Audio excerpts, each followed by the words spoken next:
Young boys want to be appreciated for who they are, not who you want them to be. And I know this because I was one of those boys. For over a year and a half, I lived and worked in a remote Aboriginal community where I supported over 40 Aboriginal boys.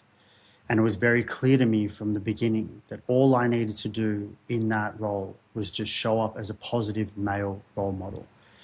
Because what I saw in those boys was exactly what I saw in myself. A young man who just wanted to be seen for who they are and how they show up in the world, not be seen through the lens of conditioning and projection, making somebody out to be something that they don't want to be, or an idea in somebody else's mind and living up to those expectations. Because when a young man has been given freedom to be themselves through that self-expression and through that self-identity and how they show up in the world, there is a whole new level of understanding that happens within that, because they are now connecting as themselves. They're not connecting as who they should be or who somebody else wants them to be. They are showing up authentically. And this is a ripple effect that has on the rest of their lives.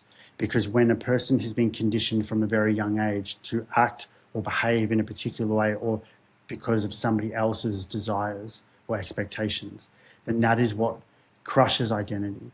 That is what leaves a person feeling low within themselves of their worthiness, their belief systems, how they show up in the world, how they operate in relationships. All of these things come back to how much they have connected to themselves as they're growing up. And I saw this every single day, day in, day out. If there is freedom within boundaries for a young man to express themselves and know that there is framework around this, then this is an early place of very positive developmental foundations.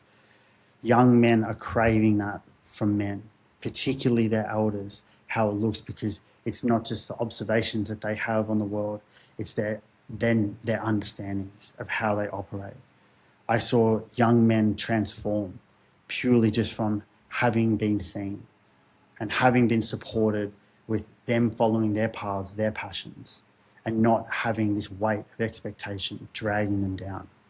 It's something that I had to overcome in my life and did a lot of work in rewriting and rechanging those wires and pattern systems, because somebody else was projecting their pain, thoughts and beliefs onto me. And that was one thing that really stood out. When you take that away, somebody can actually learn to be themselves.